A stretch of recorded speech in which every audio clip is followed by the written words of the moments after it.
Pinalagan ni Senador Ping Lacson ang mga pahayag ni Senadora Amy Marcos.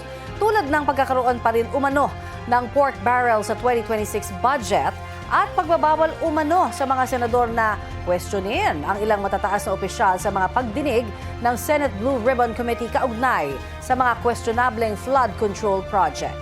Balitang hatid ni Mav Gonzalez. Kung ano na sinasabi niya Parang ba gusto niya maging counterpart. Ayaw namin magkaroon ng miyaw-miyaw sa Senate pero parang mayroong gusto mag-apply. Bumuwelta si Senate President Pro Tempore Ping Lacson sa pahayag ni Senadora Amy Marcos na pinagbabawalan umano silang banggitin ang matataas na opisyal sa mga pagdinig ng Senate Blue Ribbon Committee na pinamumunuan ni Lacson. Sabi ni Marcos, pinuputol daw ang oras nila kapag mababanggit sina dating House Speaker Martin Romualdez at mas matataas na opisyal sa ehekutibo. Unfair sa amin yun. Napaka-irresponsible, baseless at saka untruthful, kasinungalingan. Never ko siyang kinausap para sabihin sa kanya, huwag kang magbanggit kay Speaker Romualdez, huwag kang magbanggit ng maski kaninong tao. Unang-una, hindi nga siya nag-a-attend Anong sasabihin niya na pinagbabawalan sila? Kung may mga ebidensya raw na gustong ilabas ang senadora, tiniyak ni Lacson na bibigyan daw siya ng oras. Pero kailangan muna niyang dumalo sa pagdinig. Pumalag din si Lacson sa alegasyon ng senadora na may anyay giniling na pork pa rin sa 2026 national budget. Member siya ng BICAM. Ba't hindi niya nilabas doon? Bakit ngayon niya nilalabas nung napirmahan na yung budget? Yung baka nire-refer niya yung mga AIX, AKAP, TUPAD, MAIFIP.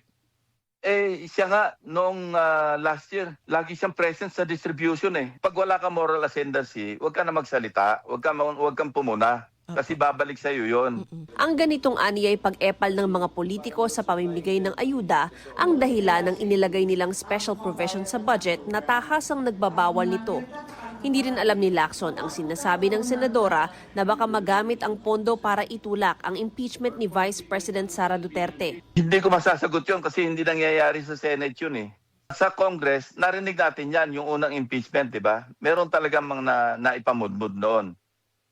Yun ang report na nagaling din sa House kasi yan din ang sinabi ni Congressman Toby Tiangco saka sina Congressman Erice. Kung meron silang pamamaraan na ganun doon, sino naman kami para pumunta sa House at questionin sila? Napaka-unparliamentary naman noon. Inilahad din ni Lacson na may 2.5 billion pesos na allocable si Senadora Marcos sa 2025 National Expenditure Program. Base raw yan sa natanggap niyang mga dokumento mula sa kampo ni yumaong DPWH Undersecretary Maria Catalina Cabral. Nakalusot daw ito sa 2025 General Appropriations Act at isiningit sa pamamagitan ng BICAM. Nag-iingay daw ang senadora dahil sa pagkakaroon umano ng pork sa 2026 budget, kayong may pork din siya noong 2025. Sagot ng senadora, ang mga allocable na sinasabi ni Lacson, wishlist aniya na mula sa DPWH Central Office. Wala raw siyang natanggap mula rito, maging sina Senador Bongo, Bato de la Rosa at Robin Padilla dahil for later release daw ang mga ito. Mav Gonzalez, nagbabalita para sa GMA Integrated News.